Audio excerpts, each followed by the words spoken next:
Summer holidays vandachu, namma GT Holidays vandachu. GT Holidays, South India's #1 travel brand. Oscar is always on right track. That is why fast track taxi app உடனே download பண்ணுங்க. Doctor Sreevarma ஆயுள் தரும் ஆயுர்வேதா அறுவை சிகிச்சை இல்லா குணம் ஆயுள் கால நிவாரணம்.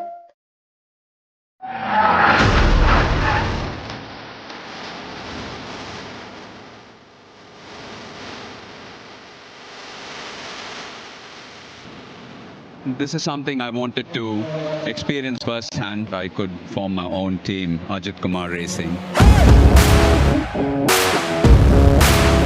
Number 901 car, every single time it passes the pits. This is the Ajith Kumar racing car.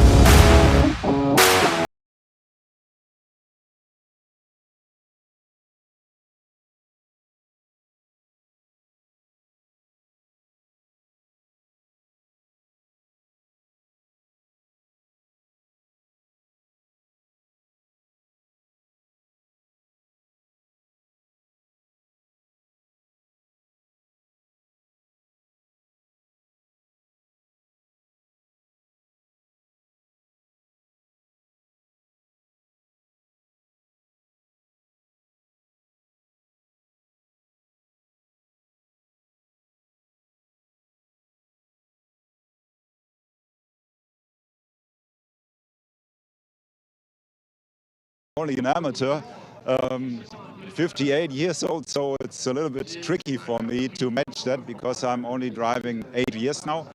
But I think if I got in the right mood, it will be working. We will not stay at the first place at all. And that's the aim, really, isn't it? Not necessarily overall, but a class win. Smiley face on the overalls and a very distinctive face on the side of the car. Is that a mirror? Like you, Joe?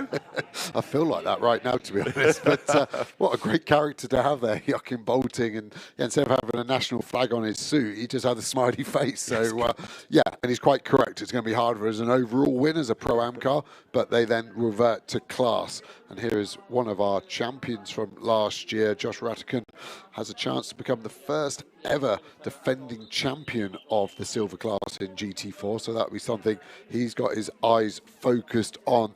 That car starting on the 4th row, 8th position. Not as high as they expected after speaking to the elite team. So they've got some work to do at the start of this race. And the race of 1 hour duration then, there is one of the very quick Toyota Supras that we have within the entry this year. That car's going to be started by single-seater convert Hadrian David. He was a quick Formula Regional racer a few years ago, but now, like many, electing to come the GT route, and this is a good starting point. Yeah, it's a great place to make a career as a driver. And just look how busy it is, this GT4 grid, packed with fans. So much access here as well. There's going to be a fan zone experience in the GT4 paddock after this race. And obviously tickets available for sale for the rest of the season. We visit so many countries around Europe. Check out the GT World Challenge calendar to see where we go next. Tickets also available to buy there. Some real highlights of the year. Next time out, we're at Brands Hatch.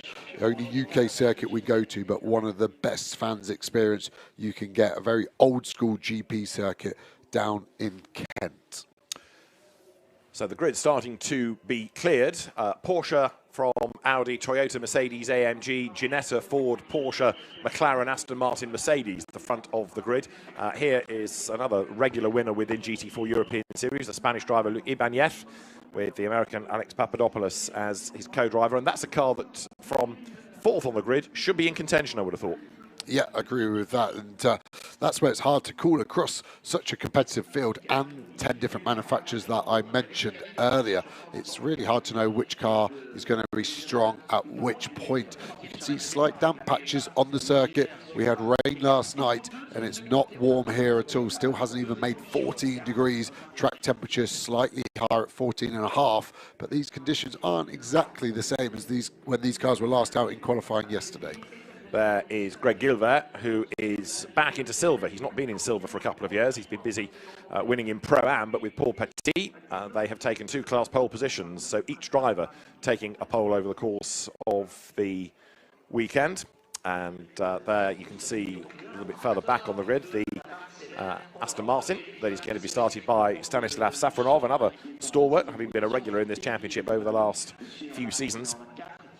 sharing again with Alexander Weintraub, and that car will be one to watch within Pro-Am as the grid, as I say, now starts to clear. 5th row for number 7, the Mirage Racing entry, and there, the front of the grid. Then you've got the Porsche from WNS Motorsport. Hendrik still starts, and it's going to be Greg Gilbert in the Audi on the outside. Fastest in silver, as you were hearing from Joachim Bolting, fastest in Pro-Am.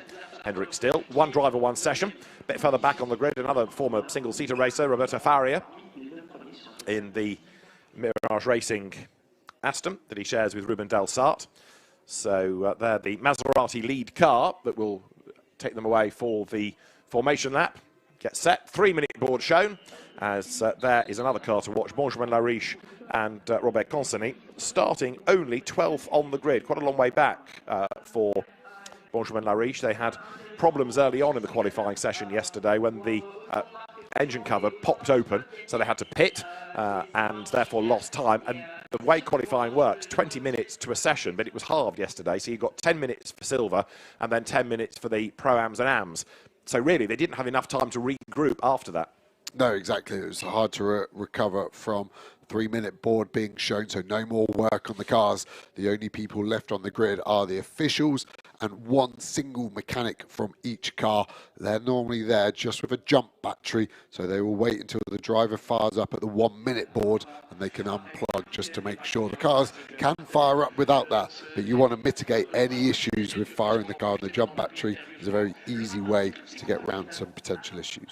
And not only do those regulations dictate who's on the grid, but also the car must be on the ground, can't be on the jacks anymore. It's got to be back on the floor. So the trophy taken away from the front of the grid. The 1-minute board will be next. Engines will fire. The last personnel, marshals included, will be off the grid. And then the race director, Joel Doval, will coordinate the start of the formation lap.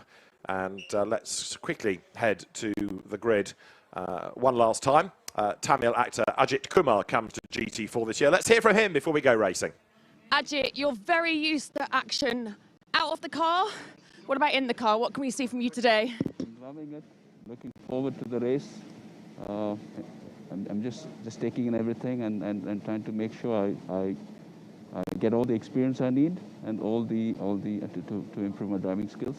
That's the reason I'm here, and looking forward to this. You seem very calm. You're used to pressure, aren't you? You enjoying it? I love racing. I'm giving racing my heart and soul. Copy. 1 minute. Good luck. Take care. Bye-bye. Ajith Kumar, the Indian actor, in something like over 60 Tamil language films he has been in, but he's also been a regular racer. He's driven in the MRF Challenge, the Indian Single-Seater Series. He did have a spell in Formula Asia. He drove in the FIA Formula 2 Championship when it was the one-mate MSV Williams chassis briefly, driven in Creventic races. So he's got quite a bit of motorsport background, but now coming as a GT racer to Europe, and will no doubt get faster and faster and faster as the season goes on. And of course, he's going to be under a massive spotlight. So much attention back home focused on how he gets on. Yeah, and I mean, he got interrupted in his own interview there with the 1-minute board going off, the team telling him start the car. He had to copy on the radio. So, a bit of extra stress there that we put on his shoulders. It's probably like a director saying cut, isn't it? You know, he gets used to that instruction. So Ajith Kumar, welcome to the championship. Welcome to viewers watching in India as well to see how he gets on. Good to have your company. Right, formation lap underway. Green flag waved. Hendrik still blasts away. Hendrik has won outright as a Pro-Am. A couple of years ago at Hockenheim, for example, when Max Kronberg was the co-driver. And pole position he had last year here with the Mirage Aston Martin. But he really excels in Porsche Caymans, does Hendrik still. He's on pole position then with Greg Gilbert for company at the front of the grid. Lining up third is Hadrien David's Toyota. And then it is Luc Ibanez alongside. Ethan Gialdini's Ginetta starting fifth. Eric Evans, the American driver, starting sixth ahead of Vinny Beltramelli, and then Josh Ratican alongside. It's Stanislav Savronov next with Eric Tremblay alongside him. Then we have Roberto Faria and Benjamin Lariche, certainly one to watch, number 3 Audi. Next up comes Baudouin Detoots, Aston Martin. Ricardo van der Ende, another driver to watch, qualifying only 14th ahead of Nathan van Springel and the Israeli driver Alon Gabay. Then Hugo Mojica and Mathieu Dietrich. Aston Miller is next for RAFA Racing Club with Racelab, and then it's Gabriele Ilkova's Toyota alongside. Yegish Gedik's BMW comes next alongside Stefano Daste, new to this championship but an experienced driver ahead of Davide Maloney and Yerian de Back. Next up the Romanian Sergei Nicolau and Jean-Mathieu Leandri alongside him, ahead of the quick Brit Callum Davis, and for Toyota Gazoo Racing Sweden Christopher Brunhagen. Then it is Frederic Capras and Andy Cantu ahead of Lucas Cartel and Daniel Drexel. Next, Vasily Vladikin lining up alongside Mark Kastelich in the car that in Q2 had a wheel part company yesterday. Max Kronberg is next alongside the other team speed car entry. Julien Ripper will start this race ahead of Stefan Nielsen, and then it is Igor Sorokin alongside. Next comes Beke Bessler, a long way back after problems yesterday. Ajit Kumar's alongside him ahead of Will Autumn, and then it is Victor Bruveng to round out the grid. So then, the field turning its way up now to the chicane that breaks the Mistral Straight. BMW, Toyota, same floor plan actually, but two different shapes of the car, even though pretty much similar under the skin. This is Ajit Kumar's view. So he's going to start near the back, but as he was saying, he's here really to improve his racing skills, learn about European racing, and no doubt come the end of this with another circuit that's new to him and a different style of racing maybe in GT4 European Series. He'll be a much advanced driver yet further. Aston Miller here, another of the quick young British drivers out of Ginetta Juniors through GT4 back home. He'll be one to watch as well. Yeah, Ginetta Junior champion, one of the hardest championships to win. One Lando Norris didn't actually win on his way through the ranks, so very quick driver. Aston Miller, worked with him since he was moved in with McLaren, so I've managed to make a good racing driver out of him off that. But very slow lap here. You can see cars almost coming to a stop when we're on board with Aston Miller. And just going back to the point about Kumar, yes, this is competitive. He has gone all in. This is the most competitive GT4 championship in the world, and yeah, it's going to be a school of hard knocks, but you're going to learn very quickly and efficiently if he keeps the mentality that he seemed to have with Alex, that he's all sort of ears, all eyes open to improving himself as a driver. And it will be an upward trajectory, but unfortunately in motorsport it's not always a nice clean line. There'll be some ups and there'll be some downs, but if he can keep his eyes focused, he's got a chance. Aston Miller again just really working these tyres. No tyre ovens again in GT4, so they've got to generate all the energy on this first lap. Indeed so. There the Maserati lead car then brings them through, and the teams looking at the footage online, looking at the live timing as well. Josh Rattigan in that yellow McLaren, along with Tom Leben, silver champion last year, comes to try to defend the crown. Just going past the safety car that is parked at this part of the circuit, should it be required on the opening lap to lead them through any incident before they get there. No point having it at the pit lane, because they might have to go through the incident zone before the safety car could scoop them up, so it would do so at the end of the opening lap. The field now getting itself in that 2x2 Noah's Ark formation, all bunched up, and drivers reminded, of course, at the briefing to stay behind the car in front, as in right behind it, not jink out to the left or the middle or go to the far side of the racetrack. You must follow nose to tail up towards the lighting gantry. We've already had a car getting a penalty in an earlier race today for not respecting that. So the very creatively liveried Porsche, Hendrik still at the wheel, lining up alongside that green Audi of Greg Gilbert. And the Toyota, a car that normally goes pretty well around here, will be one to watch, I think, especially with GT newcomer Hadrian David at the wheel.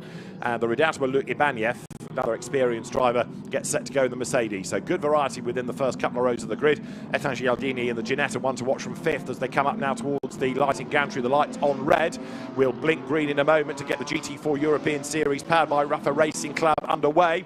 Who's going to make the best start now as we go green? The answer is Porsche. Hendrik still at the wheel of it, gets ahead of Gilbert, up into third place. Luc Ibanez just nosing ahead of Hadrian David, and then Eric Evans in the grunt and go Mustang on the outside line as they head down towards turn one for the first time. Ibanez round the outside, Evans round the outside in that Nicky Molly liveried Mustang. The field funnels through. Josh Rattigan up the curb at turn two. 1 or 2 get run out wide, but a good getaway by Hendrik Still, and that Porsche Cayman leads the pack as they drop now down towards turn 4. Yeah, he's got a good gap behind him as well, as does the Mercedes behind him. I saw Tremolay, that green and black Mercedes, right in shot. Aston Martin on his rear bumper, jink to the middle. I hope the race director doesn't give him down the inside, cuts the inside there of turn 5, then backs out of it. Should get away with that one. Rattigan in front in that yellow Elite McLaren. McLaren cut the inside of turn 2 as well. I think they will be okay on penalties there.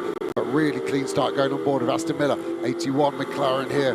BMW coming down the inside onto the back straight. Miller way down in the pack. He would have wanted to be in the top 5, let alone the top 20, as the leaders hit the chicane for the first time. Yeah, that BMW then hustling along in the hands of Davide Meloni as the leaders then come out of the chicane. So an hour of racing, mandatory pit stop, of course, between 25 and 35 minutes, and oh so busy as they funnel their way back onto the Mistral straight. Hendrik Still, then the race leader, and in Pro-Am, the leading silver is second, it's Greg Gilver. Third is the Toyota there, looking oh so smart, Hadrian David ahead of Luc Ibanez, then the Mustang. The car from Academy Motorsports, British stable of Eric Evans. Way wide around the outside goes Josh Ratkin. That's brave. Tries to get up the inside of Eric Tremblay. Couldn't quite do it into Le Beausset. Mercedes versus McLaren. Absolutely nose to tail, but Tremblay stays ahead for the moment. And look at the Audi in the background there. Benjamin Lariche trying to wriggle his way through the traffic before the leader checks out. Yeah, Tremblay actually got that move done on Ratkin at the chicane. So can Ratkin answer back? Great scenes of so many different manufacturers. Look as they stream through this last part of the lap. Yeah, Hendrick still leading, and it looks quite easy at the moment, but that Audi has been so quick, and it has actually done purple sector on this first lap. So is Gilbert going to have an answer for Hendrick Still? Remember that in qualifying in its class on both occasions yesterday, that Audi was the fastest, so Hendrick Still leads the way by 0.4 of a second from Greg Gilbert in second spot. Down they come into turn 1, nose to tail for the race lead. There you've got in third place Hadrian David. Let's have a look then as the replay of the start. Eric Trembley's Mercedes in the background sort of moving towards the middle and actually squeezing 1 or 2 cars out of their grid box. So the start, as ever, is under investigation. I wonder whether anything may come of that. What also might come in a moment is a change of lead. Nose to tail, Hendrick Still ahead of Greg Gilbert. It's not really Hendrick's fight. They want to win Pro-Am, so he could afford to let the Audi go rather than getting in a squabble that he doesn't need to. But racing driver instinct kicks in. He wants to lead. Yeah, he can afford to lose places, but not time. So he needs to find a happy medium between those two juxtaposition issues in the back of his arrogant racing driver mind. It's very hard to tell a racing driver to give up a position if they think it's the best for the strategy. But I think Gilbert's got the pace, and I think this is going to be done in the next few laps. The Audi very strong over the whole lap. The Porsche very good traction, as all Porsches do, but does seem to struggle a bit more at the top end, and there's a lot of top end speed parts of this Paul Ricard circuit. So through they wriggle, and as they come now out of the chicane on towards that fast right of Senior, it remains Hendrick Still up front from Greg Gilbert on board here with 81 then, so hustling up through the traffic. This is Aston Miller at the wheel, and he's got a grandstand view of what's going on just up the road ahead, hasn't he? He's kind of further back than he would like to be, but he's got a great view of the Mercedes there, the NM Racing Team car trying to squeeze up the inside of the Porsche. Through Senior they go. Andy Cantu in the Mercedes. It is Capras with the Porsche. Out wide they go. Miller needs to duck up the inside. He's cleared the Cayman just about on the inside at Le Beausset. Bit of a twitch from the Mercedes. Andy Cantu ahead. And Miller having to put quite a lot of energy into the steering. Yeah, definitely. Look at those steering inputs, having to be very aggressive to get the front end. So maybe he's not happy with the front end grip. What's the BOP like for the McLaren? You see the Mercedes, pull out in front, but then the McLaren is always strong in the corners, and that's where the BOP keeps it fair. You can also look at all the information on the dash Aston Miller's having to take on board. Gear number, rev counter, tyre pressures, everything going on. Quite a few cars run wide in the background there, and a spinner, I'd suggest, from all the smoke. And there is that Cayman number 128. That tries to rejoin then, so yellow briefly, and tumbling down the order then as a consequence of that spin is Frederic Capras. So he was in a battle, now he's in trouble and trying to regroup as the leading quintet goes by. Still, Gilbert, David, Ibanez, Evans. Fastest lap of the race from Eric Evans in the Ford Mustang then, that's starting to hustle along. There you've got the McLaren in the hands of Josh Rattigan, but he's got a bit of work to do still, down in 10th place. Next target is Eric Tremblay. Getting a replay here of what kicked off and how Capras came to get turned around, and he had a BMW in the back of him, didn't he? Sort of shoveled him around there, number 20, the Lucas Cartel BMW. I don't think deliberate, just a fraction too late on the brakes, and that was all it took to turn the Cayman around. Yeah, Constantina effect quite standard at that last corner. Look at the wheel spin. He just kept his foot buried trying to get out of the way. Everyone did well to avoid him. The Audi actually not looking quite as strong. The Supra now of David is kind of the car that looks most ominous to try and get to the front. Indeed so. Hadrian David then presses on as the former single-seater racer has designs on Greg Gilbert, who still can't clear Henrik Still, can he? So the Audi, as we were saying, very quick in the qualifying sessions, plural, yesterday, but for the moment unable to do much about finding a way through. Yeah, really not. A lot of the cars staying nose to tail, just trying to pick out some sub-battles there. I'm surprised how much the RAFA Racing McLarens here, Aston Miller, are struggling. A bit of damage on the front of this car. We go back on board. There's that Mercedes that we've caught back up in the corner. Are we going to have a look to the inside second part of Le Bousset? We cannot, because we are really struggling with the rear end of that car. See Aston Miller soaring away. It was like he was trying to cut down a tree, not get a car around turn 12. Here at Paul Ricard, we've got a slightly wider entry. So hopefully, can we get on the throttle hard now, negate this gap on the exit? The drive of that Mercedes, very strong here, coming around this last part of the lap. Got another technical corner here at 14, double apex. Hit the corner once, take it in again, and there's a chance to lunge into the last corner. But we can see previously from the Porsche getting turned around how easy that is. Raskin on the defence now. He's got back past Tremoulet, who got past him on the opening lap, and there's a four-car battle flying into turn 1. Through they turn then. Start of car number 32 is under investigation, and that is the leader, Henrik Still. So it was a good start, but was it a little bit of a jump in order to secure the race lead? It's being looked at. So as the officials, the stewards, are looking at contact between a couple of cars, so also they're looking at the start from Henrik Still, who's 0.8 of a second to the good now. As there you can see Josh Rattigan's yellow McLaren up the curb, looking to try and squirt up the inside there as they come off the corner to get alongside Safronov. Can't do it, but Rattigan finding himself in a big battle. Of course, that was the car that won silver in the championship last year. He's got himself up past Eric Tremoulet, but the Mercedes is fighting back on the Mistral, and Rattigan, look, has to go defensive. And there's also then number 3, Benjamin Lariche's Audi, trying to get in on the act as well. Yeah, I'm surprised Raskin didn't send it down the inside there where he had the opportunity. He had an overlap, so he was given the right to have some space, but backed out of it. And if you do that in European GT4, then that means you're on the back foot, and that is what's happened here. Tremoulet gets back past and takes that position.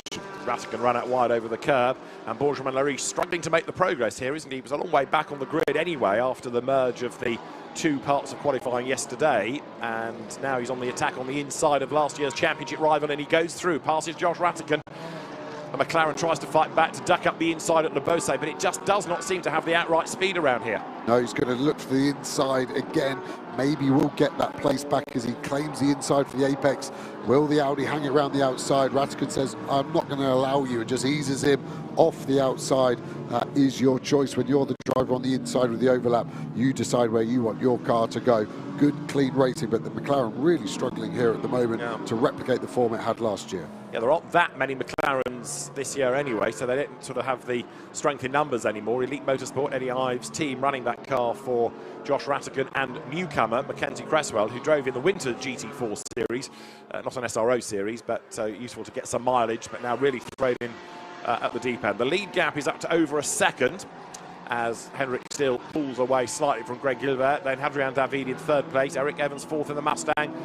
And a little bit further back, another big battle going on there. Look, as Vinny Beltramelli, number 24 Porsche, tries to clear and fails to clear Stanislav Safronov. Yeah, they're defending hard, pushing each other all the way to the inside. Let's watch the lead cars fly through. Eric Evans looking pretty good. So is Ibanez in 5th place in that Mercedes car, streaming through. Rattigan still in front of the Audi as well, another Mustang into shot. But for such a competitive 42 car field, relatively still pretty tight, but also relatively very clean. And there is a 5-second time penalty coming on the pit stops for Eric Tremoulet. So that was for a full start. We saw him move to the middle of the track rather than staying in his grid line, and for that a 5-second penalty comes. It's a hard one because when only one car does it, it looks so obvious, and it's if there's a few people do it, you can get away with it. There's kind of strength in numbers in that argument, but yeah, watching it live, I thought that was going to attract a penalty, and quite rightly. You are given the director's notes of what's expected of you, and he has contravened them. So the race leaders then, in the meantime, come up through that right-hander of Senior. This is lap number 5. Eric Tremolay still pushing, but down towards the bottom end of the top 10. Eric Evans in the Ford Mustang, the Academy Motorsport entry, has done the fastest lap of the race. But right now, the battle is on for second place, isn't it? As Hadrian David is coming more and more into the picture against Greg Gilbert. That means the Audi is falling back from Hendrick Still. The other car being given a 10-second penalty at the pit stop for causing a collision is number 20. That was the Lucas Cartel BMW that turned around the Frederic Capras Porsche. Yeah, and I think that's a fair penalty on that one so far. Race Control doing a good job, sharp and swift with their actions. This Supra of David is all over the back, isn't he, now, of the Audi of Gilbert. And now still it's starting to pull away, and that's exactly what they need for Joachim Bolton to take over that car in the lead in the race, but also class. They need to get as big a gap as they can over the next GT4 Pro-Am car, the Aston Martin of Safronov, which at the moment is 5.4 seconds behind on the road. Race leaders then now come through. You've got the Supra to the inside line. That's for the class lead in silver, don't forget. And Hadrian David with a big lunge up the inside goes through. Nicely done that. So the Toyota goes second, and Eric Evans partly defending from Luc Ibanez, but also on the attack, and he's up the inside of Greg Gilbert's Audi that has lost 1 place, and he's about to lose 2, and maybe even 3, because Ibanez is up past as well. So Gilbert really put off his stride there and goes from second place to 5th in about 2 corners. Look at David, he's checked out, and this will be a more of a concern for Hendrick Still now. He looked like he had the measure of the Audi that was in second from the start of this race 13 minutes ago, but now the Supra has been unleashed. What can he do and close that gap to the overall leader? Up to the braking zone for the chicane. They come at a quick clip of the curb from the Mustang. So they're sideways as the power comes in. Eric Evans chasing on after the traffic ahead. In Pro-Am, it's Hendrick Still. In silver, it's Greg Gilbert. There's a yellow flag within the first sector of the lap. In Am, it is Julien Leandri's BMW in the lead. But as you can see from that yellow, there's been an incident somewhere, and it's one of the McLarens out of the RAFA Racing Club. It's 812, isn't it? Callum Davis with a punctured tyre. So that car rolling back behind the barrier, but it looks as though it's day done, rather than him trying to limp it round on the pit lane. It's a long lap from there. What's that, down at turn 3, turn 4? Yeah, it looks like it, and Callum's done an amazing job. One, to select reverse, which is never an easy task in any race car, but then to back it in perfectly. That yellow flag already rescinded. Interesting to see if that was any contact or that was just a simple puncture, and yeah, they're going to park that car, and that is that race finished. And another one in trouble is there, number 97, that he's facing towards the traffic. That's the BMW of Stefan Nielsen and Mats Olsen. Stefan Nielsen at the wheel of it, and that has had a moment coming out of the chicane. I can't see any skid marks because it's facing 180 degrees in the wrong direction. So I don't know if it's lost drive and they've decided that's the safest place to stop it. But the race director there's got a big decision to make if that car doesn't move as we get a replay. Let's look at the BMW. So he does loop it round, and then interestingly, kind of no skid marks left because it's so low grip there, and parks perfectly parallel to the side of the track. But if he can't get it going, that would be a full course yellow, but should be able to get it going because it looked like a pretty innocent spin. So Stefan Nielsen trying to rejoin, and it was coming out of the chicane that he got a bit heavy with the right foot, lost the back as you saw, and the car pendulums into a spin. So gets going again, albeit now quite a long way back. So the road is clear once more as Hendrick Still builds this lead over the opposition. 2.2 seconds now he is clear of Hadrian David, who is in turn about a second to the good over Eric Evans in that Ford Mustang. On again to the Mistral they come. Yeah, and just be interesting now that David has got a full clear track ahead of him. Last lap had to do the overtaking, so this will be the first time we get to see Hendrick Still looking very calm behind the wheel, quite low in that car actually. Always a compromise between different height drivers. Neither of you is happy, so you've got to somewhere pick the medium point between that. Looking at the battle towards the back end of the top 28th and 27th there for these cars. The BMWs have been strong at times, an Evo this year.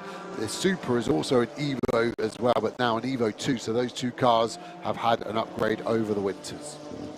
Now don't forget we've got a pit stop window that comes between 25 and 35 minutes of the race, so in some cases they'll stop early and the slower driver will bail. And in other cases, like Hendrik Still, he'll stay in for as long as possible, waiting to give Joachim Bolting the best possible chance. There is the BMW of Julien Leandre and Anthony Debarm that leads in the AM Cup right now, getting itself in turn onto the back of 74 coming out of the Bose. Others going way wide. That was Andy Cantor, I think, running wide in the NN Mercedes. So getting pretty busy out there as ever. There you've got the BMW there, Julien Leandre trying to keep out of trouble as well as make sure he's got a big class lead. Yeah, and that's the focus, is the class lead, and pit window will be opening in 9 minutes as we go on board with Kumar coming through turn 10. The fastest corner of the lap, very tricky. You can see him working away at the wheel into Le Bousset. Again, a technical corner because it's 2 for the price of 1. You've got to get it back in for an apex, but the car wants to go left while you need it to go right. It's a very difficult corner, and some of the corners here at Paul Ricard, super technical, as we see a good battle flying in to turn number 3, cars hopping over the curb. Ratikkonen in that easy to spot elite McLaren gaining a position out of all of that. So the cars then down at the bottom end of the circuit, as there is a 5-second penalty at the pit stop coming for the race leader, Hendrik Still, for speeding at the start. Start over speed is the way that it is phrased. So perhaps accelerating too early up to the line. Exactly that. There again in the briefing notes will be told the speed they're expected somewhere between 80 and 100k, and GPS on all of these cars back to race controls. We see this battle lighting up here. Tremblay involved again. He seems to be in the thick of the action, doesn't he? Cars really starting to cut the inside of turn number 8. The race director will be looking at that. Track limits could become prevalent towards the end of this race. On to the Mistral they can then. So Hendrik Still at the moment has a 1.8 second advantage over Hadrian David, so the outright race lead would be lost, but you're kind of expecting that anyway in respect that a pro gives way to an AM. 7 seconds is the margin in the Pro-Am class, Hendrik Still to Vinny Beltramelli. So in theory they should, even with a penalty, keep the class lead. Yeah, exactly. Just seeing Safronov really dropping off the leaderboard. He was actually second, wasn't he, in Pro-Am not that long ago, and he's now all the way down the order in 13th place. So I wonder if that was a mistake or an issue. Car looks okay at the moment as we cut back to the leaders, and that Supra of David is closing in. Eric Evans kind of in his own space. Then we go to the Ginetta of Galladini, holding off at the moment from the car behind him, but it's getting tighter and tighter. That Audi all over the back of him, and I think that's been a change of position this lap actually, because Gilbert started the lap in front and now, yes, has swapped as they cross to the line. So Gilbert started strong but is fading fast at the moment, now down in 6th. Yeah, I'm slightly perplexed as to why, because that's not showing any obvious signs of a problem, but as you say, the pace has ebbed away, having lost those positions down at the bottom end of the circuit, unable to regroup. Eric Tremblay goes through. That's another car that's got a penalty, don't forget, but he's looking a bit more racy now as he tries to have a go at the Aston Martin there, but equally Baudouin Detou has snatched the place away from him, so Tremblay's another one that's falling down the order. We're not that far, about 6 minutes or so now away from the pit window opening as the drone chases the cars down towards turns 5 and 6. Yeah, it's a great shot, isn't it, showing how the cars take these corners. Time penalty for cars 16, 5 seconds. Track limits, I said it would be prevalent at the end of the race. We still have 41 minutes. We haven't done 33% of this race yet, still 2/3 to go.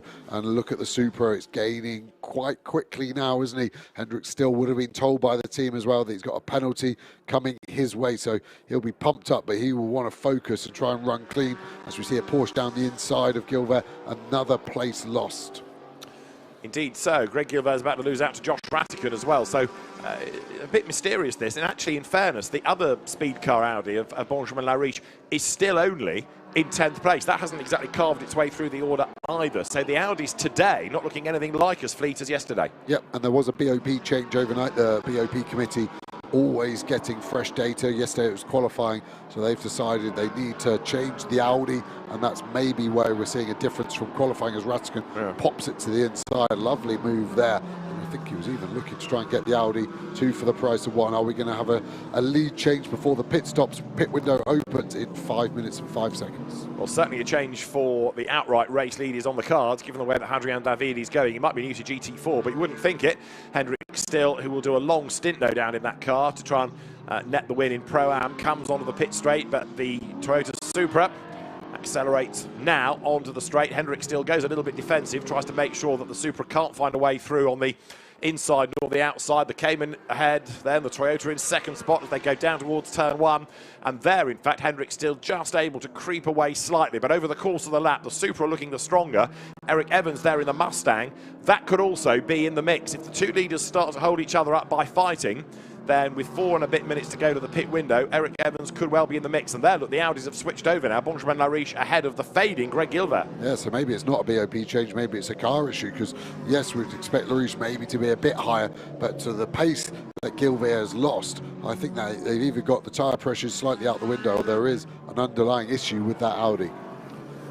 But Benjamin Lariche likewise has struggled to really make progress from 12th on the grid. That car now is running in 9th. And another one comes up to have a go now, as you can see it, Greg Gilbert. So Baudouin Detou fighting back. It was Roberto Faria that got through earlier on against him. And there, a rather frustrated Gilbert, not really giving Baudouin Detou much room. The penalised Eric Tremollet is next in that queue as well. But look at the way now that Lariche has checked out relative to Gilbert and really being crowded off the racetrack there. Eric Tremollet's Mercedes AMG on the inside line. Tries to fight back against Baudouin Detou on the inside up towards the chicane.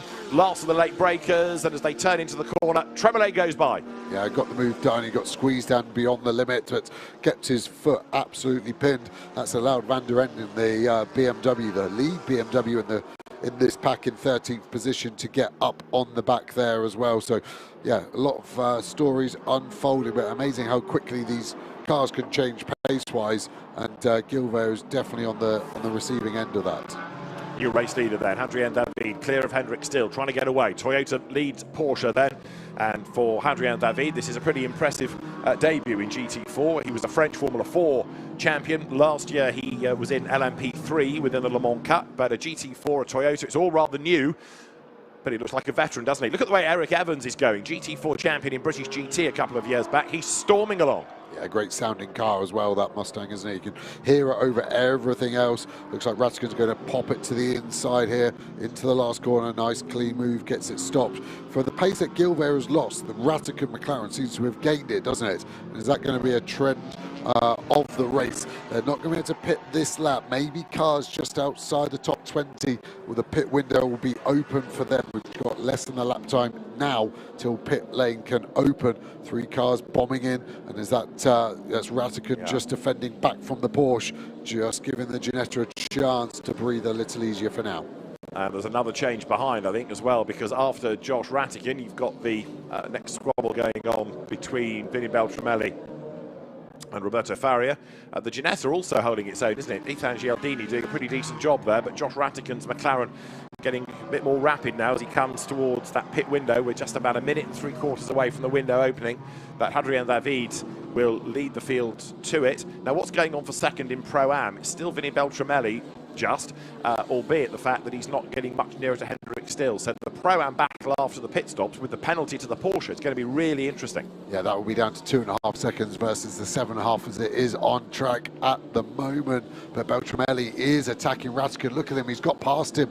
Great straight line performance. Ratigan dives to the inside as we go on board with Aston Miller. You can see that crack in the windscreen. That's from the cars smashing these curbs so hard. And even the carbon fibre chassis in the McLaren will get some flex and torsion. Yeah. So crack in the windscreen. Be okay for now, but the scrutineers don't like it. It's just a normal class road car windscreen, so the team may have to do a windscreen change after this race. Benjamin Lariche is being investigated for overtaking off the track at turn 7. So the team speed car Audi being looked at. Back on board here with the 81 McLaren coming out of the chicane. Aston Miller charging along, but he's down in 26th place. This has been a tough race for him so far. Yeah, both the RAFA cars, obviously one DNF, but was actually behind us going through scene. Car looking pretty compliant, so can't see a major handling issue. You can see the ABS lights flashing, so maybe they just haven't got the suspension settings right in the car. A bit nervous, under braking there. That definitely looks like Eric Evans is catching Hendrick still. And Benjamin Lariche will get a 5-second time penalty at the pit stop for overtaking off the track. So the travails for Team Speed Car continue. Last year they seemed to have only bad luck, and it's not really starting very well, because for the second race they're at the back having not done a lap time. They lost one for track limits, and then the car had a puncture and stopped. So tough start to the season for Lariche and Consani. Yeah, and I think that was on its teammate as well, that he ran off track out of turn 7 to get past. So team inter-rivalry always strong, but I think that was the issue. Right, the mid-pack comes over the line. The Cindy Goudet, Gabriele Ilkova Supra goes by. McLarens, BMWs all mixing it together. Got Aston Martin in the pack as well. But all of that, as they head now down towards turn 1, is for 19th place. The pit window is open, and as there, round the outside of the Lotus of Stefano D'Aste goes the BMW. Some good battles are going on. Jagish Gaidik is in, Berke Besler is in, so that's the 2 Turkish-run Borusan Automotive Motorsport BMWs. Early stops. Yeah, stalwart of GT4 Racing, very strong cars as well, so they're going for a slight different strategy to the majority at the moment, aren't they? Aston Miller still working away pretty hard behind the wheel. I wonder if they'll change the tyre pressures as we see those 2 BMWs in pit lane. Driver change going on, all finished for the 11 car, and they'll be on their way. 88 seconds is the pit lane time that they can't go under. So there is 87, the race leader, Hadrien David. Really impressive debut in GT4. Now there might be a little bit of traffic up the road, but they've got to be thinking as well about pit stops. Jan Duran will take over that car, the Iberian Supercars champion. And through the traffic then comes Hadrien David. So for the second part of the race, you put different drivers in. Cars will rise and fall down the order. Hendrik Still being caught by Eric Evans, who's taking Luc Ibanez with him. So 2nd, 3rd and 4th are all together. In 5th place is Ethan Gialdini. And Josh Rattigan, 6th. So late in the stint, that car is sort of where it needed to be earlier on. He's had to work hard to get it there, but he has got up the order. Yeah, his overall fastest lap isn't that impressive, but the consistency of his stint is, and that's why he's transformed his position. He's picking them off one by one and may be able to pit from 5th position if he can get past that Ginetta. Here are the lead 4. Hendrik Still falling back into the grasp of Evans. Ibanez as well is staying with Evans as well, so that's going to be an interesting fight. And it looks like the Ginetta has pitted. Yes, it has. So that's our first car inside the top 10. Kumar also in the pit lane. He's sharing, so he doesn't have to get out of the car, so the team can just get straight to work. So Ajith Kumar, solo driver, into the pit lane. And another lesson learnt here, which is the pit stop process. So they've got 10 minutes, the entire field, to cycle through these pit stops. Hadrien David, race leader now by 2.5 seconds from Hendrik Still, as Josh Rattigan comes down through 3, 4, 5. Being chased hard there by number 5, Roberto Faria. This is for 5th and 6th places. These two are squabbling. Rattigan to give way to Mackenzie Cresswell, who's got a decent track record in single-seater racing, but still learning the nuances of a GT4 car. Yeah, and it's a difficult car to learn. It's a road car base, so yes, they look like race cars, but there are nuances that it has a hangover of being a road car, so a lot of the suspension components have to remain the same. So it gives the car quite a loose feeling in that regard, and it is difficult, but Faria here isn't horsing around, is he? He wants to get past Rattigan and get that Aston Martin even higher up the order. And many of these quick drivers in the Pro-Am cars, or the quicker, slightly quicker of the Silvers, staying out for a little bit longer. Hadrien David then leading this battle pack for 2nd between Hendrik Still, Eric Evans, Luc Ibanez. So Porsche ahead of the Ford, ahead of the Mercedes, illustrating how the BOP works through very, very different cars. Yeah, could be completely different concepts, aren't they? Even engine-wise, what engine they're using, the size of the cars, and yeah, great. And I think the Mustang is a fan favourite and is a great car as Ibanez looks to the inside. And again, a chance to come and watch these car racing at any point. We go to Zandvoort, Spa, Misano, Nürburgring and Barcelona. There's so many good tracks we go and come and visit if you can. It's an amazing spectacle as that Mustang dives pit lane. And you also see one of the team speed car Audis in, which is the Julien Ricard car. Right, so more and more out of that leading group come in. Eric Evans gives way, the American, to the Canadian, Marco Signoretti. And that means now that Hadrien David still is the race leader. Last time it was 2.5 seconds between him and the opposition, and on this lap it's still 2.5 seconds. But Luc Ibanez now up into 3rd place. 88 seconds, remember, is the mandatory pit stop time. Away there goes the speed car entry down the pit road. So Julien Ricard has given way to Philippe Talamy. Back on track, slots in behind the sister car. Yeah, so they've got to pit they could do one more full lap and they would need to pit on the end of that one. So 2 more effectively to go. Just looking at minimum pit stop times, Piana's BMW actually 1/10 of a second under the minimum. You can use a joker, which allows you to go 1 second under. So if they play that now, they won't be able to have any misdemeanors in the race this afternoon. Yeah, you've got that 1 second tolerance you can use once over the weekend. As right now, Hadrian David comes through the traffic. Just put a lap on the Mercedes that shed a wheel yesterday. That was the car that caused an interruption. And you can see Elias Niskanen slotting in between the Toyota and the Porsche. Luc Ibanez's Mercedes there in 3rd place. Not for the moment, staying on the back. Josh Raskin's up to 4th while the pit stops are all cycling through. So the silver champion of last year finally getting a pretty tough start to the year, but gaining points, knowing how to build together a championship campaign. Through Seaton goes the leader, Hadrian David, just at halfway pretty much now. 29 minutes still to run, as there is 32, which is Hendrik Still. Yeah, he can squeeze one more lap after this. I expect him to stay out. Who else may stay out? Ibanez is being quick. Ratican also. Farrier maybe will box lap earlier to try and do an undercut on that McLaren if he feels like he's being held up by Ratican, but there's a gap behind now, isn't there? So that won't be a tactic they need to employ at the end of this lap. Lots and lots and lots pouring through the pit lane. So it's a long pit road at Paul Ricard, straddles the timing line.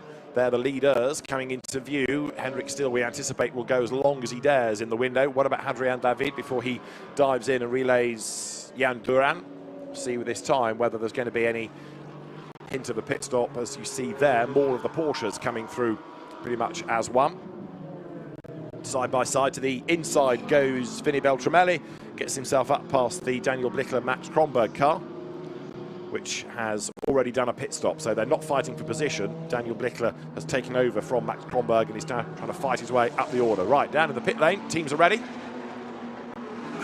Getting themselves psyched up. It was a great move actually there by Beltramelli at the last corner, very decisive as we pan to a couple of Aston Martins versus a BMW versus a Porsche onto the Mistral straight. Everyone's starting to run wider and wider there. There is a camera for track limit sensors. There's 6 cameras here just for track limits. Turns 2, 6, 7, 10, 12, 15, all heavily monitored as we got a pit stop going. And you can see the seat insert there to help the different size drivers. They'll get a seat molded to them that slots into the base seat so the drivers are able to be comfortable. Same with Lariche. You can see him walking away with his insert driver change going on.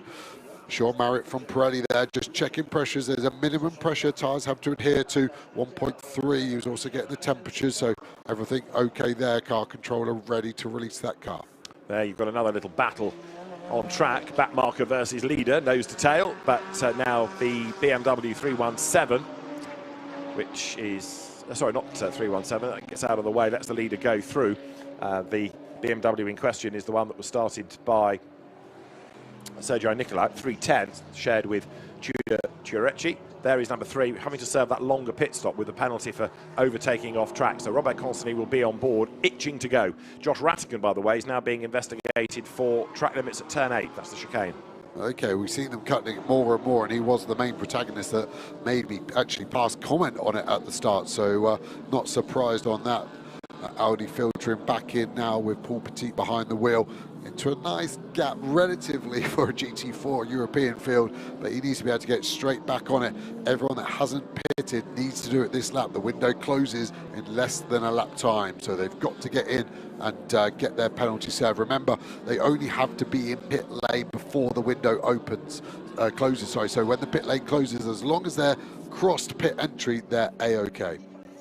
There is 55 going through the regulation pit stop for the Brunhagens. Mikael and Christopher Brunhagen switch around in the Toyota Gazoo Racing Sweden entered Supra. They're stalwarts of GT4 in Scandinavia as well as in Europe. Well, that would suggest frustration, wouldn't it? Yeah, they were tightening up the front left. I don't think they changed tyre, but maybe some pickup, and it felt like a puncture or suspension issue. But yeah, the driver there, Brunhagen, looked pretty distraught with that. So shows the emotion and effort that goes into these programs.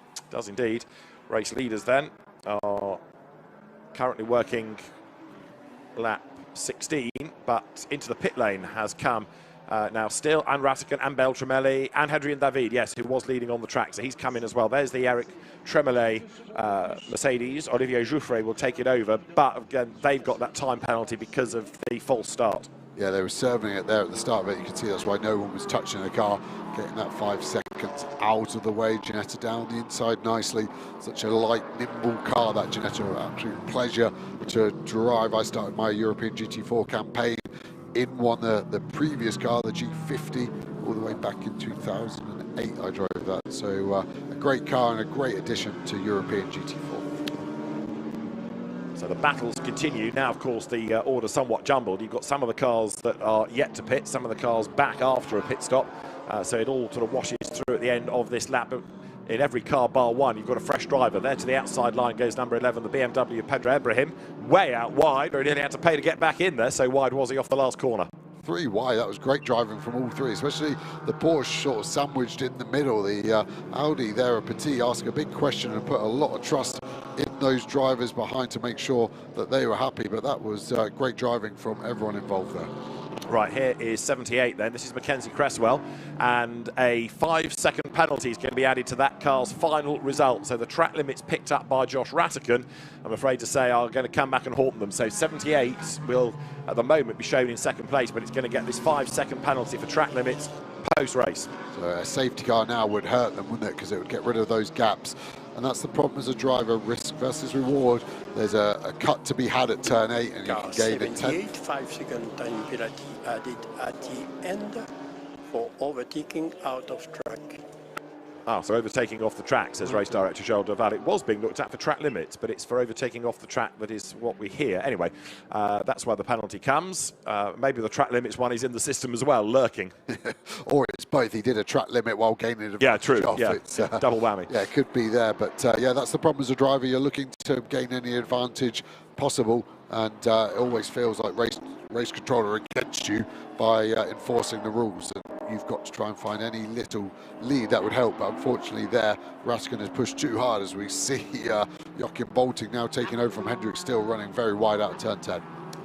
So Joachim Bolting then has been able to hang on to the Pro-Am lead despite that car's penalty, but now we need to see what his laps are going to be like. His last was a 2:24 as against a 2:14 of Hendrik Still. So by his own admission, he wasn't expecting to be anywhere near the pace of Hendrik Still. There is the fight that continues. Number 61, Marco Signoretti, getting closer again to Jan Duran in the Toyota that was leading when we got to the pit stops. And you've got Alex Papadopoulos right in the mix as well, having relayed start driver Luke Ibanez. So now as they come over the line, Duran leads in the Supra, Signoretti second in the Mustang, Papadopoulos is third, and then Mackenzie Cresswell fourth in the background, but with a penalty to be applied post-race. But at the moment, the gap he's got behind him is 6.7 seconds, sorry, so he actually wouldn't lose a position as it stands. But yeah, like I said, a safety car would hurt. We're getting reports of a slow car on track, T13, so that's right towards the end of the lap. Hopefully that can make its way back into pit lane. And therefore not trigger an interruption. Now, we've never had an Academy Motorsport Mustang take an outright victory. They came close at Hockenheim last season, but didn't quite get there. And right now, Marco Signoretti is within a second of Jan Duran, so there could be here a first GT4 European Series win for the Mustang if Marco Signoretti keeps out of strife. There you've got the Ginetta from virtually nowhere rejoins, having gone up the bypass, the escape road, back on track. That was the car that was started by Ifan Gialdini, and after a bit of a wayward moment, comes back on track now. So in a bit of video game, and something just spawns out of nowhere. It really caught me by surprise, and now massively under pressure from that BMW. Are they going to be able to get a move done? They've got the overlap already. Down the back straight, just needs to find the braking point into the chicane, gets it stopped and tucks back in front. The Audi behind there of Consani struggling to stay with that BMW after the pit stops. They were tight, but that BMW now has great pace. It does indeed. And BMW won silver 2 years ago when it was Michael Schrei and Gabriele Piana. Way out wide goes Jan Duran as Marco Signoretti attacks for the race lead. Side by side they come with 21 minutes to go. Lap 17, it's still just the Toyota ahead of the Mustang, which tries to get at the inside, coming now up through Galabon towards the Virage de la Tour. Inside line claimed by the Supra. To the outside line goes Signoretti. That should be the inside line for the Virage du Pont, but he's not going to get up the inside there. Needs to try to get the run coming off the corner. More penalties are coming now for number 128 for track limit abuses. That's the Matteo Nomblo, Frederic Capras Porsche. And they're being caught, the top two now, by Alex Papadopoulos in the Mercedes and by Mackenzie Cresswell in fourth. Down they come towards turn one. Jan Duran defends the inside line. Marco Signoretti round the outside, levels with him at turn one. That's the inside for turn two, but he gets run out a little bit wide, has to back out of it, and then does make the move on the inside at two, and he's done it. Yeah. Marco Signoretti leads in the Mustang, and here comes Papadopoulos in the Mercedes. Great move. Papadopoulos has got the overrun, hasn't he, on Duran, but Duran was so aggressive with that defence, but couldn't hold it there. And Signoretti, great move and great persistence in the last sort of part of that lap.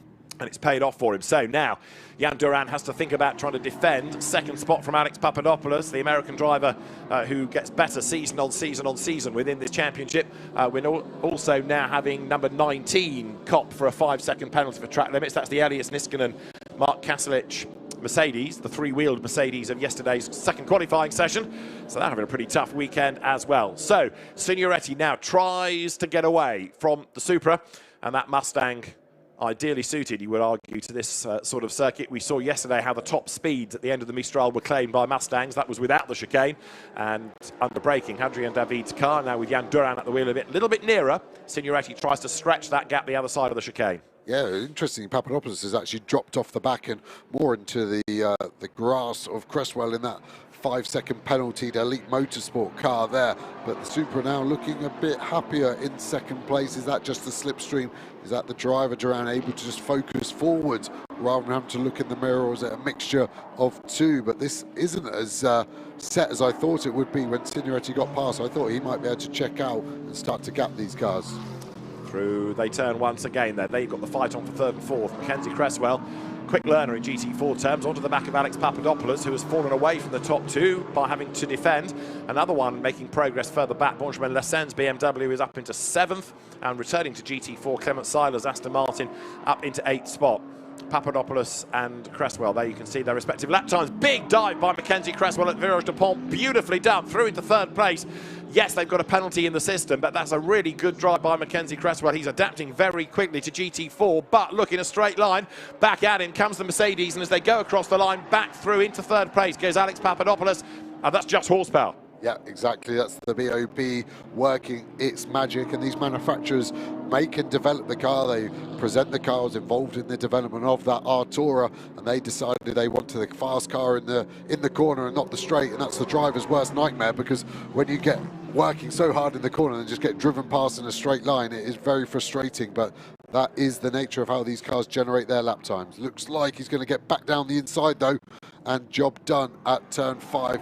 That Aston Martin in the background staying out the way very well. That was Alexander Weintraub getting out of the way, number 7 then, as the fight for third goes through, heading back to the Mistral. And there is the number 8, Greg Gilver, and the Audi in the pit lane. Looks as though the front left wheel may be at a slightly jaunty angle. The car's out of the race, so job done, race over. But it's a real shame for a car that was quick early on. But Paul Petit gets out of the car, out of the race. Class pole, but nothing to show for it. Yeah, the camber on that front left was wild. There's actually a maximum camber you can run on GT4 cars, and that would have exceeded it, but suspension is broken there. And was that the reason we saw such a lack of pace after the opening laps for that car? Signoretti actually locking up under braking there. These cars do have ABS, but surprisingly, I saw a puff of smoke coming out of the car, and it was interesting to see where he can get the car stopped. And is that a problem, or is it just a slight damp patch potentially in that last part of the brake zone? So the race leaders then, nose to tail as they come through. 0.3 of a second at the start of this lap between Signoretti and Duran. And the Mustang it is then up front. There you've got 24, which was the car that started by Vinny Beltramelli. Now Nico Farahàn is behind the wheel of that, 6th place now. And that is the Pro-Am leader, is it not, with Joachim Bolting falling down the order in the car that led early on, not only in the class but also outright. Fastest lap of the race, Eric Evans from earlier on, and his car now still clear in the race lead. Yeah, Yeah, but only 0.3 of a second clear of Duran, so that Supra is staying with them. So is that Supra having a bit of a resurgence pace-wise as we come into the last 15 minutes of this race? It's definitely not job done, is it? And look at the McLaren behind as well. Such a shame that car's got a 5-second penalty. Otherwise, this could be a really good three-way fight. Absolutely right. So just 15.5 more minutes to go. In AM, it is still number 317, Anthony Debart's BMW that leads the way. There it is, from number 30 Porsche, Daniel Blickler, and then 44, which is Philippe Talamy now behind the wheel of the other team speed car Audi. Another ex-rally driver, in fact, like Robert Consonny, who's another driver within the speed car ranks. So Signoretti now trying to get away from Jan Duran, and it's not quite happening, is it? He's worked hard to get through, but the margin's crept up by about 1/10 of a second, but he's not really getting away from Jan Duran, who is staying with him. Two big grunty front-engine cars, and while they're together like this, Mackenzie Cresswell is getting a little bit nearer, 0.2 quicker than Duran within the first sector of this lap. Yeah, the gap's so small still that Signoretti will still be having to check his mirror every now and again, and that just adds to the stress level of those drivers. Duran will be fully focused. He's got a big enough gap to that elite McLaren, but yeah, the American muscle driven by the Canadian Signoretti is doing a good job at the moment, but I'm fancying this Supra coming back into it and potentially be able to do a lunge somewhere towards the end of the lap. I think turn 15 is probably the Supra's strongest and the Mustang's weakest corner. More track limit penalties coming. Keith Gatehouse, Igor Sorokin's NM Racing Team Mercedes, the next one that's picked up a penalty. Right, Jan Duran in the sectors, not looking quite so good on this lap, but he's staying in touch with that Mustang. In terms of track limit warnings, they're on 1 each, so sort of balance out between the pair. This car is on 3, the McLaren of Mackenzie Cresswell, that comes now up around the back part of the lap, turns 12, 13, and he is edging closer to the top two. And Signoretti, after that demon dive to get the race lead, can't check out, can he? He can't get away from that Toyota. Yeah, really surprising. And it probably isn't helped by the large silhouette of that Mustang punching a big hole in the air for that Supra to sit in and just stay there. Cresswell's pace looks strong as well. Let's check the last laps as they break the line. Last time it was 2:16s for all of them. Signoretti comes across 2:16.00 and then 0.5 quicker for Cresswell, 15.5, so that gap now down to 1.3 seconds. Nose to tail down towards turn 1. So Jan Duran, having taken over the good work of Hadrian David, staying onto the tail of Marco Signoretti here. Mackenzie Cresswell in 3rd spot. Alex Papadopoulos is 4th. Benjamin Lassens, BMW 5th at the expense of Ruben Del Sart. Race leaders again, nose to tail, down towards turns 3, 4, 5. And Cresswell benefiting a little bit now. David's car, Duran at the wheel of it, a bit stuck. And Signoretti likewise, try as he might, can't get away. In terms of an absolute fastest lap, the Mustang fractionally the better. Remember, Eric Evans did the best lap of the race early on in number 61 Mustang. More and more cars down at the bottom end of the circuit. Top 2 once again now come up to the chicane. Don't forget, Academy Motorsports still looking for a maiden win for that Mustang. They've come close in the past. They've won in the British Championship, but never in Europe. So that'll be another history-making result, were they to be able to hang on over the Jan Duran-driven Supra. So 0.3 of a second the margin. Further battles rage on lower down, including Robert Consonny after his longer pit stop with the penalty. He's down in 11th and still trying to carve his way through the traffic, but it's all busy ahead. Really isn't. The car, that Aston Martin, just hopping over the curb in front. The black and red cars are Pro-Am leader as well as these cars filter through. It's going to be interesting to see if that Ginetta can hold on against this Audi. End of the straight speed for the Audi, very, very strong. We saw it start the race strong, and it is already slotted past that Ginetta. Out of senior they come, so there, number 3, Robert Consonny goes by. Stuck in traffic. Again, you wonder what he could do in clear air. Well, at the moment, he gets his nose chopped off by the Pedro Ibrahim BMW. That was the one that pitted really, really early. But again, the BMWs have struggled for pace a little bit this weekend. They've been, to use that awful phrase, there or thereabouts, but never any more than that. Another penalty comes the way now of number 19. I thought we'd already touched on Niskanen having a penalty, but a 5-second penalty comes up on the timing screen again. So it's a really tough race for the Mercedes duo, which has got 11 more minutes to go. See the BMW slot down the inside nicely there. It's not a move we see all too often there. The Aston Martin just running too wide and wasn't able then to tuck the car in And yeah, Ibrahim then just getting there, big way from the pit wall too, as these 4 cars go into turn number 1.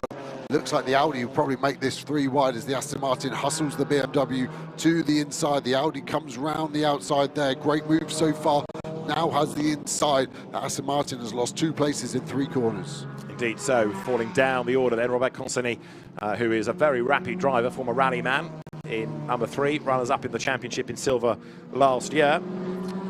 So down they come through the turn 3, 4, 5 sequence. The Ginetta also has had pretty decent pace this weekend as well. But for Pedro Ibrahim, 8th place now, and Robert Consini going after him. Clement Seiler's fallen to the back of this little group, hasn't he, as well, in the Aston Martin. Yeah, he's lost 3 places in 5 corners now, so it's really falling off the drone, getting nice and close to the Audi there. The pace of the drone nearly outweighing the Audi R8 there. Super impressive as these cars start to reel in on 7th place, which is very in that Porsche Pro-Am leader. Remember, Joachim Bolton took the lead of Pro-Am. Hendrick still had that 5-second penalty there, now down in 4th place overall. So good, but not perfect stint there from Joachim Bolton. Yeah, indeed so, but a relative newcomer to racing, as he was saying on the grid. He was a bit nervous about it all, but that car falling down in the class. Nico Farahran leading in another Porsche, but second in the class is the Thibaut Mojica Ginetta. Now this for the race lead, it's 3 of them together.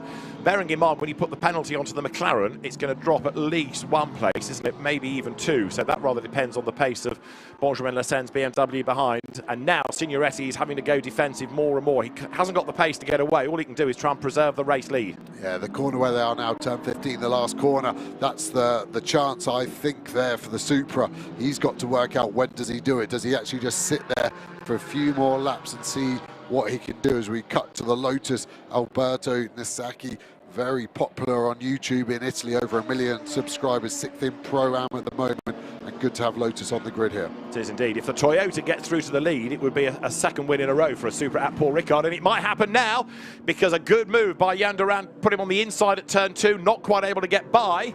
And now the run down towards turn 3. Is there a gap on the inside? No. There, Marco Signoretti makes absolutely sure he covers that off. They go right, they go left, nose to tail. Mackenzie Cresswell right there behind them, but he's a bit stuck. And because he can't make progress, Alex Papadopoulos is eating into that penalty that's going to be applied.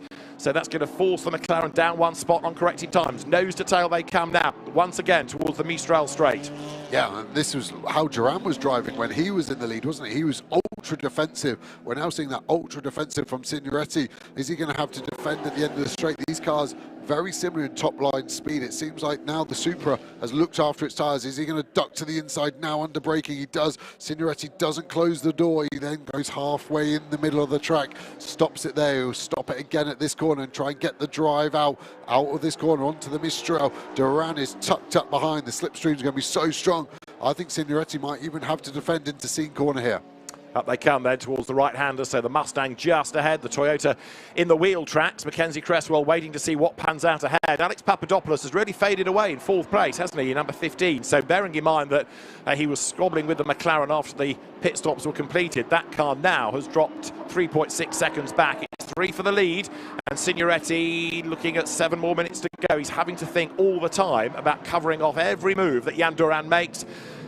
And Duran in turn trying to attack and also being conscious not to leave the door ajar. Cresswell thinking about a move, up the inside tries to go Duran, but it's the Mustang with better drive off the corner again. Yeah, Signoretti running a bit wide, but luckily got good traction. Time penalty car 54, that was that Lotus we were talking about, not particularly in the running, so not important. Is the Supra going to duck to the inside here? Signoretti covers it off. He's going to get a bad drive out of this corner though, but he just checked up in front of the Supra to stop him being able to get the run on, but he's still going to get side by side, but it is going to be outside into turn number 1. We saw roles reversed, didn't we, for the lead change.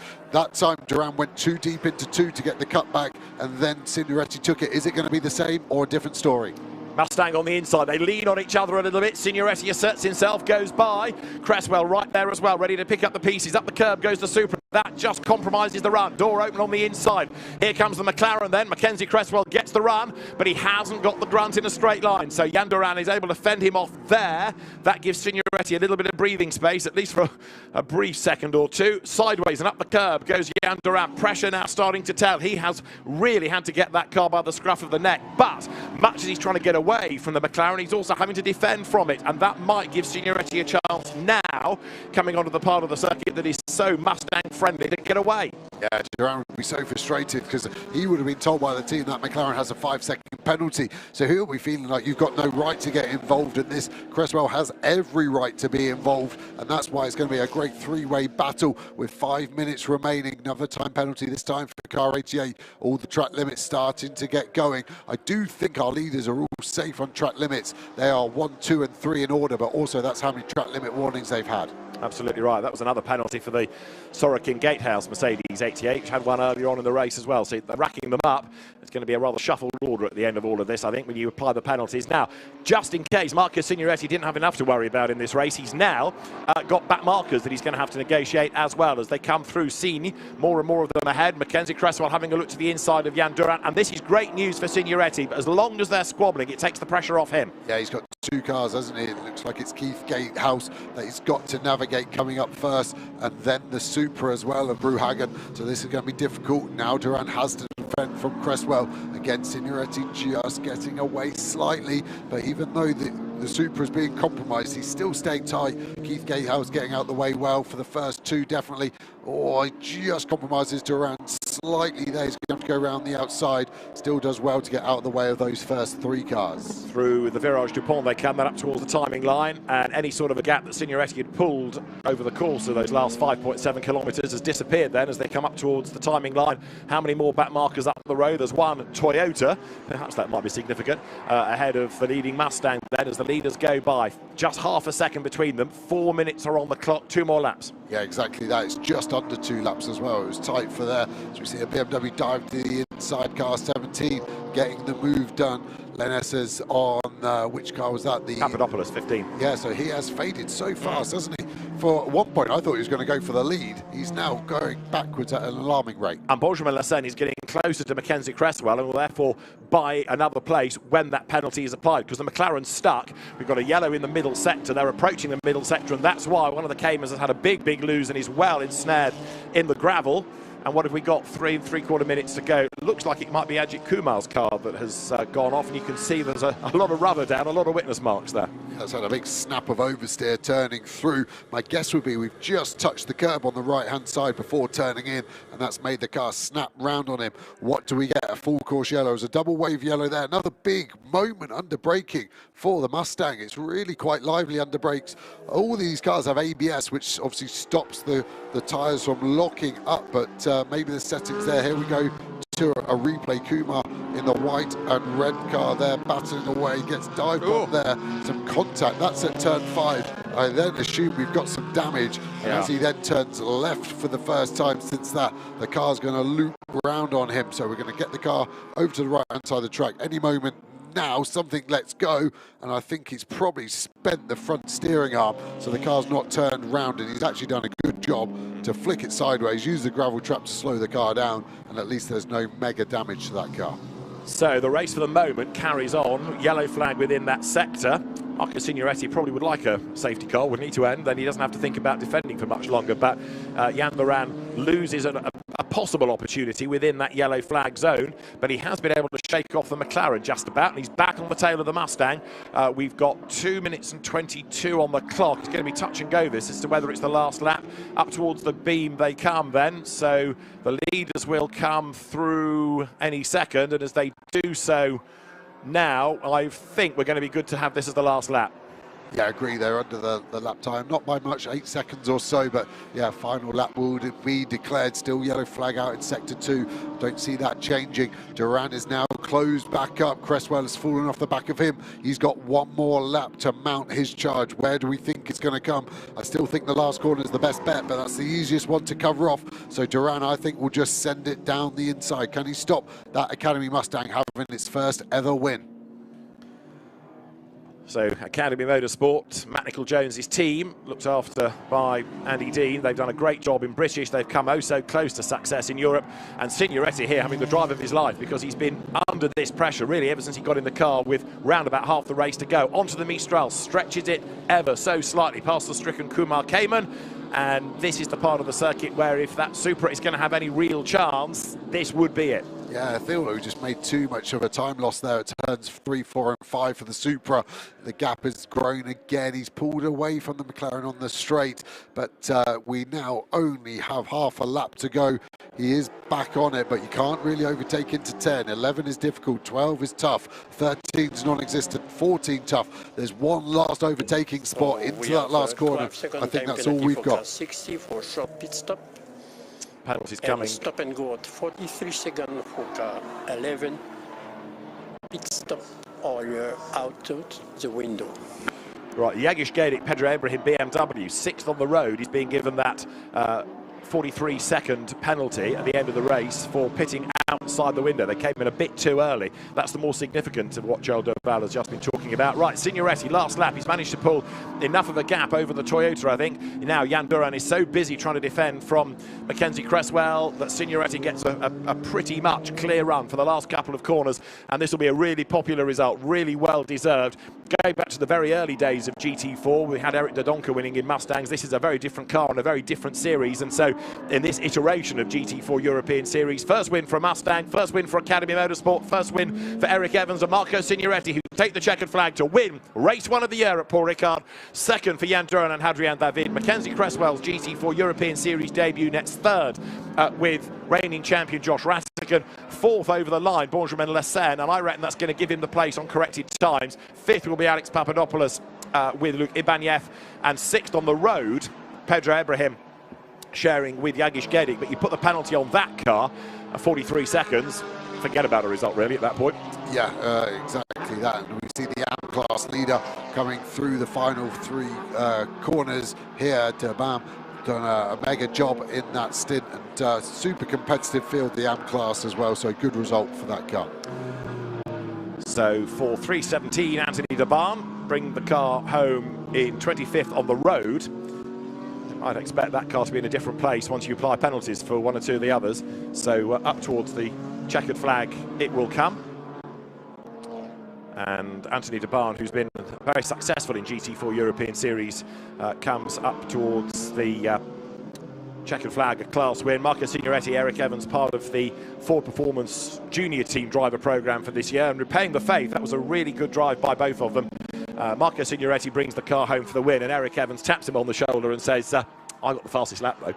Yes, exactly. It's always the good one. They will blame saying the tyre went off. So race 2, is it going to be the other way? That's the ego fight between 2 silver drivers.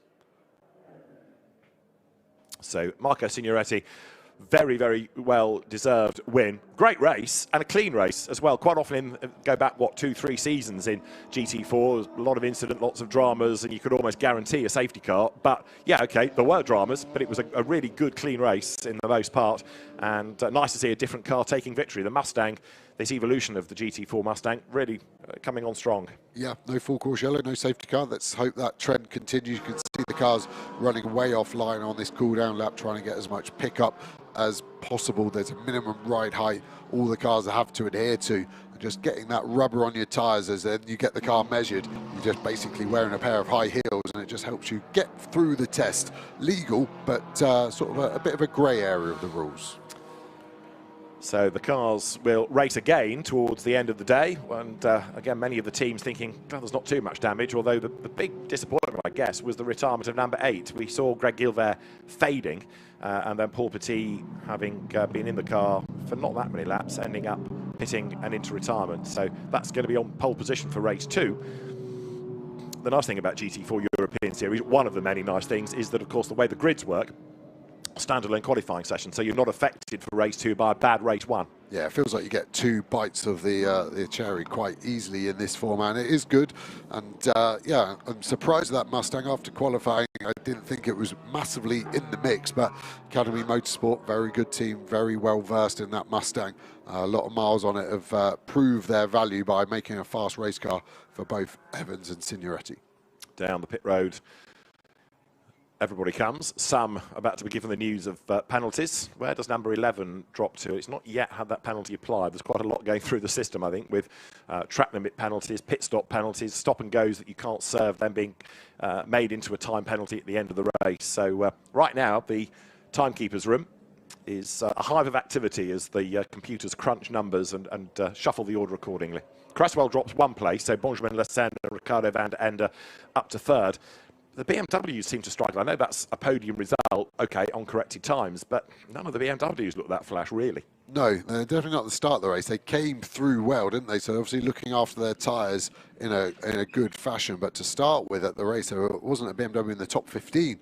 I can't remember the last time seeing that in a European GT4 race, as we see Signoretti park the car in the middle behind the number 1 podium board there, just unplugging his radio, undoing his belts. He'll jump out there. You can see all the air bubbles on the windscreen. That's a protective plastic cover, and on top of that cover, can you see the drops of rain there just starting to fall? We had the same thing yesterday, GT World Challenge race, 6 hours, run until midnight, and the heavens opened in the last 40 seconds. Right. We've had a similar story here. Is that going to be a rain-affected race too, however, for the GT4, which starts at 4:30 local time?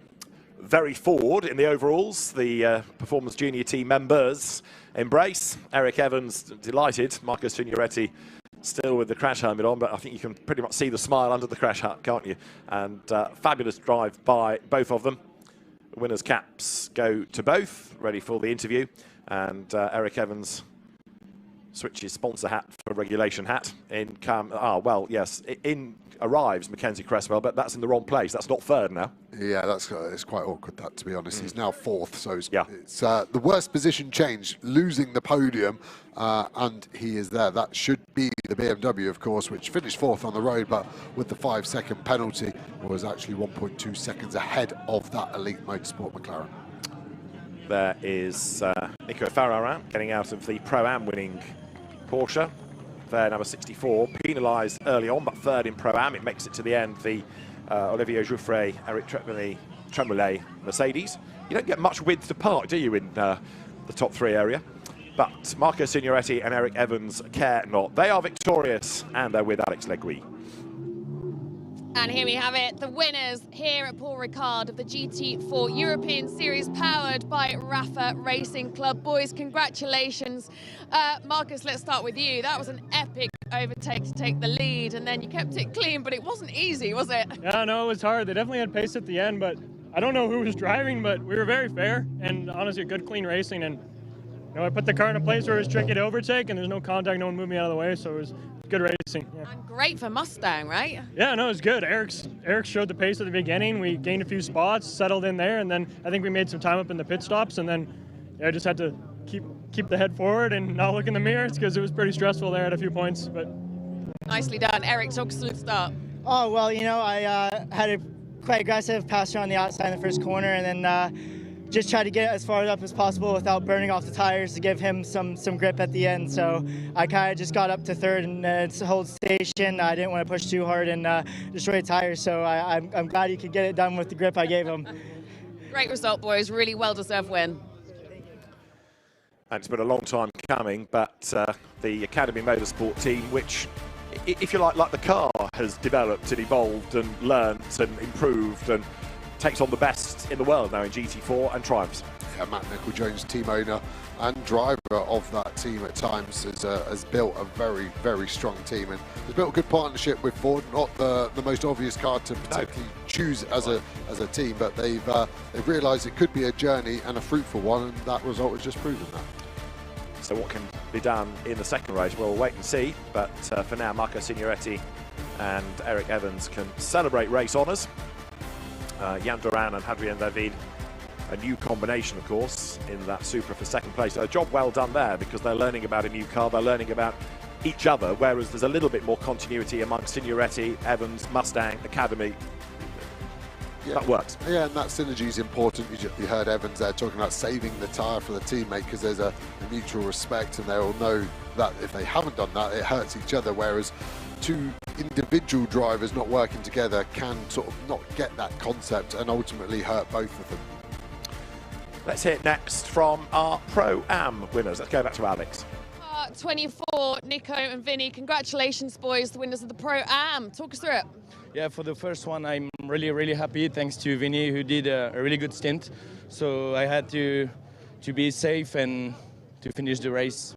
Vinny, it looked pretty tough out there. Nico, very good relay, really good stint, and a very good pace for the first race, and very happy to compete in this track. Good. Well done, boys. Get up to the podium.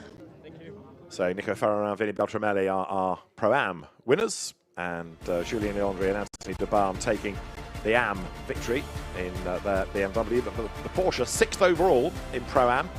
It was there or thereabouts in the opening stint, but really came into its own after the pit stops. And the Joachim Bolting car started to fade, rather as he was predicting on the grid, in fairness. It wasn't helped by a penalty on that stop anyway for Hendrik Still's kind of jump start, but the net result was that the Porsche fell to 24th overall, Joachim Bolting bringing it home. So well done, Vinny Beltramelli and Nico Ferrer. It's going to be a rather wet podium, not only in terms of any champagne that might be sprayed, but the rain is still falling in this most un-Paul Ricard like of weekends. Yeah, this is what I signed up for, south of France. I was expecting to work on my tan, not try and hide from the rain. But yeah, amazing time in there. But this will start to concern the teams. Yes, we're still, nearly 4 hours away from race 2, but this will be a consideration. Where do they go setup-wise? To go from a full dry setup where they are currently to a full wet setup can be anything up in 90 minutes of work time back in the paddock. So teams will have to be making a decision on that one. And the drivers will also hopefully be quickly on and off the podium, because they don't want to be too soggy, although they will have their Pirelli caps to keep them a little bit dry. But there'll be a lot of cheering, I suspect, from the Academy Mustang team. Let's look at the highlights of the opening GT4 European Series powered by RAFA Racing Club race of the year. It all began with a great start being made by Hendrik Still. Too good a start, as it turned out, because he'd accelerated up before the green lights. Therefore, he got a jump on everybody else. In traffic, one of the Porsches getting turned around, Frederic Capras, tapped into a spin, for which the aggressive BMW was given a penalty. There were plenty of battles going on up and down the order, including a charging Josh Rattigan fighting with Benjamin Lariche, as through the traffic started to come Eric Evans. First up, Greg Gilbert's Audi. He was able to find a way past him. And number 8, having been quick in qualifying, faded away over the course of the race, and it was a retirement from number 8. The Mustang, though, just got stronger and stronger, and after the pit stops was able to make a move to take the race lead. One or two others, like number 64 Mercedes, given penalties during the course of the race. But the battle between Toyota and Mustang went the way of Marco Signoretti. He dived through on the inside at turn 2, cracking past, and it stood him in perfect stead. Although they had to fend off the Supra to the end for the race win. Change for third place, big dive by Mackenzie Cresswell to get up the inside of Alex Papadopoulos, while Actor Ajith Kumar was given a feral hip and shoulder down at turn number 5. And in the end, the car in the gravel and out of the race. So, as Kumar was a retirement, the Mustang was victorious. A win for Marco Signoretti and Eric Evans. Cracking start to the season, and there's race 2 to come at 4:15 local time this afternoon. We'll see you then.